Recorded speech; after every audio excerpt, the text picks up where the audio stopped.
జనవరి 22, 2024 ప్రపంచమంతా ఎదురు చూస్తుంది. చరిత్రలో నిలిచిపోయే రోజుగా ఉండబోతోంది. అయోధ్యలో రామ్లలా విగ్రహ ప్రాణ ప్రతిష్ఠ జరగబోతోంది.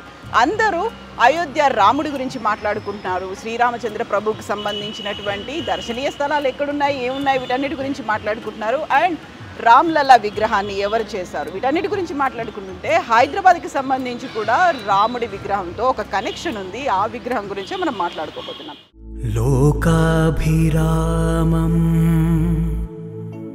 రణరంగధీరం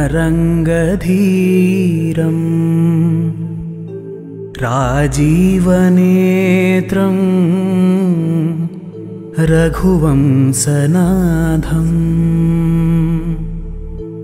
కారుణ్యరూపం కరుణాకరంతం. ఎస్, నా వెనకాల కనిపిస్తోంది 20 అడుగుల ఎత్తున్నటువంటి ఒకే ఒక టేకు మొద్దు మీద తయారైనటువంటి రాముడికి సంబంధించి మనం అనురాధ టింబర్స్ ఇంటర్నేషనల్ బోయిన్పల్లిలో ఉన్నాము. ఇక్కడ నిర్మాణం అవుతున్నటువంటి రాముడి గురించి మనం మాట్లాడుకోబోతున్నాం. మనతో పాటుగా ఉన్నారు కిరణ్ గారు. కిరణ్ గారు, నమస్కారం అండి. సో మనం రాముడి గురించి మాట్లాడుకుంటున్నప్పుడు అందరూ అయోధ్య గురించి మాట్లాడుతున్నారు. అయోధ్య చుట్టుపక్కల అక్కడ ఉన్నటువంటి విశేషాలు, అయోధ్య రాముడికి ఏ కానుకలు వస్తున్నాయి, ఇవన్నీ మాట్లాడుకుంటున్నాం. అవన్నీ శిలలతో చేసినవి. బట్ ఇక్కడ మనం చూస్తోంది కంప్లీట్ గా టీక్ వుడ్ తో తయారైంది. 20 అడుగుల హైట్ ఉన్న లాగ్ నండి. ఓకే, గిరిధర్ గౌడ్ గారు ఒక కాన్సెప్ట్ తీసుకున్నారు. ఆయన ఏమన్నాడంటే, లాగ్ని అరౌండ్ ది లాగ్ రాముడు లంకను గెలిచినాక సీతా సమేతంగా సపరివారంగా సో అయోధ్యకి వెనక్కి వచ్చేటట్టు ఆ ఎక్స్ప్రెషన్ తీసుకొని అది వచ్చేటట్టు ఆయన బొమ్మ చెక్కుదామని చెప్పి డ్రాయింగ్స్ గీశారు. సో రాముడితో పాటు సీతాదేవి పరిచారకులు, రాముడు రాజుగా వస్తున్నట్టుగా కాన్సెప్ట్ తీసుకొని దాంతో సూర్యవంశం కాబట్టి సూర్యుడు బొమ్మ. సో చుట్టూత లాగ్ చుట్టూత అంటే మీరు 360 degrees తిప్పితే స్కల్ప్చర్ 360 degrees ఉంటుంది. మోర్ దెన్ ఆర్ట్, ఒక భక్తి భావంతో ఆయన గీశాడు. మా స్కల్ప్చర్స్ కూడా చాలా బాగా చెప్తున్నారు. సో ఇది ఆలోచన ఎందుకు వచ్చిందంటే, మేము అయోధ్య రామ జన్మభూమికి డోర్లు తయారు చేస్తాం. సో రాముడికి అంతకుముందు శేషశయ్య అనంత శ్రీ పద్మనాభ స్వామి స్కల్ప్చర్ చెక్కాం పెద్ద లాగ్లో నుంచి, 100s of years ఏజ్ ఉన్న లాగ్లో నుంచి. దాని తర్వాత రాముడిది కూడా ఒక స్కల్ప్చర్ చెక్కుదాము అని చెప్పి గిరిధర్ గౌడ్ గారికి చెప్తే ఆయన డ్రాయింగ్లు గీసి ఇచ్చారు. సో ఒక చిన్న శాంపుల్ చేశాను, చేసి దాన్ని అలాగే 360 degrees చేశాను. కరెక్షన్ చేసుకొని పెద్దది మొదలుపెట్టాను. ఇప్పుడు ఓన్లీ 50-60% కంప్లీట్ అయింది. అంటే మిగతా జ్యువెలరీ ఇవన్నీ చెక్కాలన్నమాట. సో ఫిబ్రవరిలో మొదలు పెడదాం అనుకుంటున్నాను. సో కంప్లీట్ గా రామ జన్మభూమికి సంబంధించి రామ్లల్లాది అక్కడంతా ఏర్పాట్లు హడావుడి కంప్లీట్ అయిన తర్వాతనా దీని మీద ఫోకస్ ఎప్పుడు పెడతారు? దీని మీద ఫోకస్ ఫిబ్రవరి నుంచి పెడదామనండి.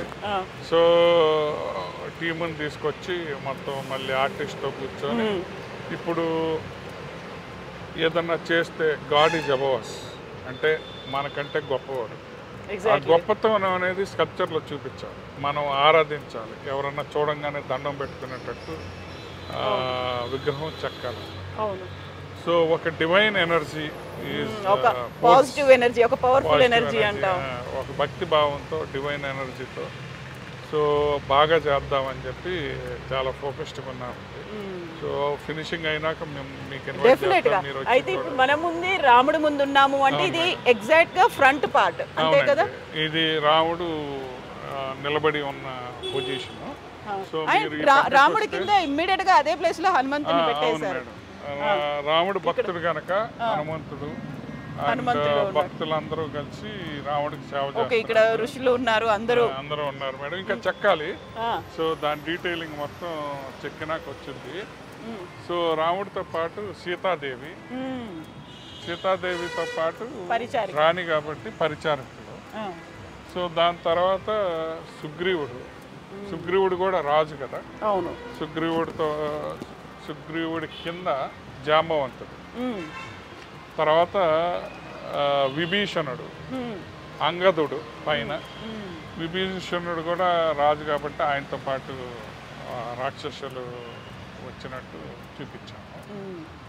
సో దాని తర్వాత రాముడు తర్వాత ఉండేది లక్ష్మణుడు కాబట్టి సో లక్ష్మణుడు కల్చర్ ఇక్కడ చెక్కారు.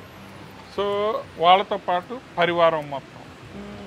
సో ఈ థీము గిరిధర్ గౌడ్ గారు తీసుకొని ఆయన కాషాయ ధ్వజం కూడా కనిపిస్తుంది. అవునండి, ధ్వజం సూర్యవంశం కాబట్టి పైన సూర్యుడు బొమ్మ, దాంతో పాటు రాజు కాబట్టి విజయం సాధించి వచ్చాడు కాబట్టి విజయ పతాకంతో పాటు సో ఇది చేశారండి. అంటే మొత్తం కంప్లీట్ అయినాక నేను మీకు ఇంకా డీటెయిల్గా ఎక్స్ప్లెయిన్ చేస్తాను. సో మొత్తం కంప్లీట్ అవ్వాలి. గవర్నర్ మేడం వస్తే మొన్నటిదాకా ఎవరికి చూపించలేదు. ఇది చాలా ఇంట్రెస్టింగ్ కనిపిస్తుంది. కడియము అండి, కడియము కాలికి కడియం వేయడం అనేది అది కూడా ఈజీగా ఫ్లెక్సిబుల్ గా ఉంది. కడియం ఎలా ఉంటుందో ఆ లుక్ వచ్చేట్టుగా రౌండ్ సర్కిల్ లో పెట్టి దాన్ని ఇంకా బాగా వస్తుందండి. ఇంకా ఫినిషింగ్ అనేది కావాలి. ఇంకా ఫినిషింగ్ వచ్చినాక జ్యువెలరీ చెక్కాలి. సో అంతా రాముడి దయ బాగా వస్తుందని మేము అనుకుంటున్నాం. కాకపోతే నాకు ఇక్కడ కిరణ్ గారు యూజువల్గా చూడగానే రాముడికి సంబంధించిన కిరీటం అంటే అది కొంచెం డిఫరెంట్ ఉంటుంది. ఈ కిరీటాన్ని మనం వెంకటేశ్వర స్వామి దగ్గరే చూస్తాం కదా. అంటే ఆర్టిస్టు ఇంకా క్రియేటివిటీ గీస్తా ఉన్నాడు ఆయన ఇన్స్పిరేషన్ తీసుకొని. ఇంకా మొత్తం అయినాక కానీ నేను చెప్పను మేడం, ఎందుకంటే మొత్తం కంప్లీట్ కానివ్వండి. సో ఇంకా ఆయన సంబంధించి అందులో కూడా వచ్చేటువంటి మణిమకుటాలు అంటారు, అవన్నీ ఆయన స్కెచ్లు వేస్తున్నాడు. సో ఆయన ఏం చేస్తాడంటే సో వచ్చి మళ్ళీ చూసుకొని ఆల్రెడీ దాన్ని ఇంప్రూవైజ్ చేస్తూ ఉంటారు. అయితే ఇక్కడ మాకు వుడ్ కి సంబంధించి చూసుకుంటే టేకు వుడే కదా. మా ఫ్యాక్టరీలో 20 years నుంచి ఉందండి ఈ లాగ్. 20 ఏళ్ల నుంచి ఉంది. ఎంత ఏజ్ ఎంత? చాలా సార్లు కట్ చేయడానికి ట్రై చేశాను. మా మిషన్ కంటే లాగ్ పెద్దగా ఉంటే కటింగ్ లేట్ అయిద్దని. సో మల్టిపుల్ రీజన్స్ 3 సార్లు అమ్ముదామని ట్రై చేసి వెనక్కి వచ్చి ఇక్కడ పెట్టేశాను. ఇది మా డిపోలో ఉన్న పెద్ద లాగ్ అన్నమాట. అయోధ్య పని మొదలు పెట్టినాక ఈ లాగ్ను కూడా శిల్పంగా చెక్కుదామని చెప్పి సో మొదలు పెట్టాము. సో ఇంకా ప్రాసెస్లో ఉంది. ఇప్పుడు ఈ లాగ్ కి అంటే మామూలుగా చెట్టుగా ఉన్నప్పుడు ఎన్నేళ్ళు ఉంటుంటాయి? ఆ ఏజ్ నేను ఇంకా క్యాల్కులేట్ చేయను. Bigger log, one of the very big log. So 500 years పైన అయితే ఉంటుంది. దాన్ని కూడా మీరు దీనికి వచ్చినటువంటి సర్కిల్స్ ని బేస్ చేసుకొని చేస్తారు కదా. ఈ సర్కిల్స్ అది ఒక ట్రీ పెరిగేటప్పుడు యాన్యువల్ రింగ్ అంటారు. ఒక్కో రింగ్ సంవత్సరానికి ఒక రింగ్ ఫామ్ అవుతుంది. సో ఇంత చెట్టు అవ్వాలంటే 20 ఏళ్ళు పడుతుంది. సో ఇంత చెట్టు అవ్వాలంటే 100 years పడుతుంది. ఇంత పెద్దది అవ్వాలంటే సో మెనీ ఇయర్స్ పడుతుంది. అండ్ ఇయర్ ఆన్ ఇయర్ అయ్యేసరికి రింగ్ చిన్నది అవుతాం. సో గ్రోత్ అనేది old age tree growth. And ఇంకోటి టీకుడ్లో న్యాచురల్ ఆయిల్ ఉంటుంది మేడం. టర్మైట్ అది పాడవదు, ఎన్ని సంవత్సరాలు అయినా కూడా వెల్ ప్రొటెక్టెడ్, పాడవదు. అంటే కట్ చేసిన తర్వాత కూడా అది కంటిన్యూ అవుతుంది అంటారా? ఏం కాదండి. సో దీనికి టెంపుల్స్లో 1000 of years నుంచి లోపల రూఫ్స్లో టీకుడ్ పెట్టి ఇంకా ఉన్నాయి. సౌత్ ఇండియన్ టెంపుల్స్లో కానీ నార్త్ ఇండియన్ టెంపుల్స్లో అప్పట్లో వుడ్ బేస్ చేసుకొని లైమ్ మోటార్తో కట్టేవారు. సో వుడ్ ఎన్ని సంవత్సరాలైనా పాడవుతుంది. Well protected, not protected, take care చేయకపోతే పాడవుతుంది. సో టేక్ కేర్ అంటే ఇప్పుడు మనం ఇది తయారు చేసిన తర్వాత ఎక్కడ పెడతారు? తయారు చేసినాక ఫినిష్ చేస్తామండి. ఎక్కడికి వెళ్తుందో నాకు తెలియదు. రాముడు ఎక్కడికి వెళ్ళాలి, ఎక్కడికి తీసుకెళ్తాడో తెలియదు. మేము ఓన్లీ టూల్స్ అండి. We are only tools in the hand of God. మాకు దేవుడు ఇచ్చిన అవకాశం. సో ఏదన్నా చేసేటప్పుడు బాగా చేయాలి, బాగా చేద్దామని అనుకుంటాం. మా పని ఏది చేసినా. అయితే ఒక మంటపం అయితే కడతారు, కట్టి అక్కడే ఉంటుంది కదా, ఒక షెల్టర్ గా ఉండేట్టుగా. అది కూడా తెలియదు. ఫస్ట్ ఫినిష్ చేయండి మేడం. ఫినిష్ చేసినాక నేను I will definitely update you. Okay. అయితే ఇక్కడ ఇంకొక చిన్న డౌట్ ఏంటంటే మెషిన్ దాకా వెళ్ళింది, 3 సార్లు వెళ్ళింది, కట్ చేయడానికి కుదరలేదు. సో రాముడి కోసమే ఉంది అనుకుంటున్నారా మీరు? మేము అదే అనుకుంటున్నాం మేడం. రాముడి కోసమే ఈ లాగిన్ని రోజు లాగిందేమో. 20 years నుంచి this is in my office last so many years. 2000 yearsలో కూడా నాకు గుర్తులేదు, కానీ ఎప్పుడో తెచ్చిపెట్టాము. 3 సార్లు అమ్మాం. అంటే అమ్మటం అంటే మా కస్టమర్ మా దగ్గర ఉన్న స్టాక్ అంతా కొంటా ఉంటే ఈ లాగ్ సెలెక్ట్ చేసుకున్నాడు. మిషన్ దాకా వెళ్ళి వెనక్కి వచ్చింది. సో ఇప్పుడు రాముడు లోపల ఉన్నాడు, మేము ఇప్పుడు బయటికి తీసుకొచ్చారు. Okay, exactly. అయితే యూజువల్గానే ఇప్పుడు ఎన్ని ఏళ్ళు అనేది ఐడెంటిఫై చేయలేరు, బట్ ఎంత వెయిట్ ఉంది అనేది చూసారా? వెయిట్ హెవీ వెయిట్ ఉంటుంది మేడం. అరౌండ్ మేము చెక్ చేయలేదు. చెక్ చేయలేదు అసలు. చేయలేదంటే ఇప్పుడు నేను వెళ్ళేటప్పుడు వెయిట్ చేయిస్తాను ట్రక్లో తీసుకెళ్ళేటప్పుడు 3 tons దాకా ఉంటుంది, 2 to 3 tons. ఓకే. మొత్తం ఈ స్ట్రక్చర్ రావడానికి ఎంత టైం పట్టింది? ఈ 3 months పట్టింది మేడం. 3 ఇంకా months. 3 months పట్టింది. ఇంకో 3 months ఉంది. అయితే ఫినిషింగ్ టైం పట్టుద్ది. ఆ, అంటే జ్యువెలరీలు, కిరీటాలు ఇంకా చాలా చేయాలి. ఫినిషింగ్ మళ్ళీ పాలిషింగ్ చేయాలి. ఇంకో 4 months వర్క్ ఉంది. అంటే మనం ఇది హడావుడిగా చేయట్లేదు. స్కల్ప్చర్ అనేది టైం తీసుకోవాలి. ఇంప్రొవైజేషన్కి స్కోప్ ఉండాలి. ఆర్టిస్ట్ ఇంకా బాగా చేయొచ్చు ఎగ్జాక్ట్లీ. అని అనుకున్నాడు అనుకోండి, దాన్ని ఇంప్రూవ్ చేయాలి. సో ఇదంతా టీం వర్క్. ఒక టైం బౌండ్ అనేది కూడా లేదు కాబట్టి, అండ్ మీ ఓన్ క్రియేటివిటీ కాబట్టి అక్కడ టైం బౌండ్ మనమే పెట్టుకోలేదు, బాగా చేద్దామని ఉన్నాం. సో క్రియేటివిటీ ఎంత మనిషి ఎంత చేయగలడో అంత చేద్దాం, శక్తి ఎంత ఉంటే అంత చేద్దాం. అవును. సో నేను కూడా ఆలోచిస్తూ ఉండేవాడిని. ఏమన్నా డౌట్లు వస్తే ఆర్టిస్ట్ని ఫోన్ చేసి ఇసుకిచ్చేవాడిని. సో ఇంకా బాగా రావాలి సార్, మొహం బాగా రావాలి. సో ఆర్టిస్ట్ ఏమో చెక్కేవాడిని, ఇసుకిచ్చేవాడిని. చాలా టీం వర్క్ మేడం. అండ్ చాలా రామయ్య ఎలా కావాలనుకుంటున్నాడో అలా. అయితే యూజువల్గా ఇంత హైట్ ఉన్నటువంటి ఫస్ట్ టైం నేనైతే చూడడం, ఎక్కడ ఉంది అనుకుంటున్నారు? ఎంత హైయెస్ట్ ఇలా వుడ్తో చెక్కినటువంటి రాముడు ఉన్నాడు అనేది నాకైతే ఐడియా లేదు మేడం.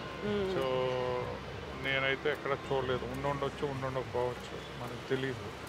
సో ఏమన్నా ఇంటర్నెట్లో ఎతకాలి. ఎస్. సో కిరణ్ గారితో మనం ఆ రాముడి గురించి మాట్లాడుకున్నాము. ఇంతకు ముందే ఇలా శేషశయన రూపంలో ఉన్నటువంటి అనంత పద్మనాభుడిది కూడా చేశారు. దానికి సంబంధించి చేశారు, మీ డిపోలో పెట్టుకున్నారు. ఎక్కడికి వెళ్తుంది అంటే అది కూడా విష్ణుమూర్తి డెసిషన్, ఎక్కడికి వెళ్ళాలి అనుకుంటే అక్కడికి డెసిషన్ మేడం, అదేం లేదు. సో కాకపోతే చాలా మంది భక్తులు వస్తున్నారు. వెంకయ్యనాయుడు గారు ఓపెన్ చేశారు మేడం ఆ ఆఫీస్లో. 2020లో స్టార్ట్ చేశాము. అయితే ఇది కంప్లీట్ అవ్వడానికి మీకు 3 years పట్టింది. అవును madam, you can see the dates అక్కడ ఉంది. స్టార్టెడ్ April 10th స్టార్ట్ చేశారు 2020. 23 February 23 కంప్లీట్ అయిపోయింది. కంప్లీట్ అయిపోయింది అంటే మీరు అనుకున్నట్టుగా కంప్లీట్ ఫినిషింగ్ వీటన్నిటితో కలిసి. అండ్ ఇదే లుక్, ఇదే ఫినిషింగ్ రాముల వారికి రావాలి అంటే ఎంత టైం పడుతుంది? ఇంకో 3 months అనుకుంటున్నా మేడం. 3 months అయింది. ఓకే. 3 monthsలో ఫినిష్ చేద్దామనే. ఈ అనంత పద్మనాభుని ఎక్కడికి షిఫ్ట్ చేస్తున్నారు? ఎక్కడికి షిఫ్ట్ చేస్తారు? ఇక్కడ ఉంటాడు, ఎక్కడికి వెళ్తున్నాడు ఈయన? తెలియదు. అది కూడా ఇంకేమనుకోలేదు. ఎస్ అండి, thank you so much. And మనం మాట్లాడుకోవాల్సినవి చాలా ఉన్నాయి. మీరు అనురాధ టింబర్స్ని క్రియేట్ చేస్తున్నటువంటి అద్భుతాల గురించి మనం చాలా మాట్లాడుకోవాలి, చాలాసార్లు మీట్ అవ్వాల్సిన అవసరం అయితే ఉందనిపిస్తుంది నాకు. Thank you so much. And అది కంప్లీట్ అయిపోయిన తర్వాత మళ్ళీ will meet once again. Thank you Kiran గారు, థ్యాంక్ యూ సో మచ్ అండి.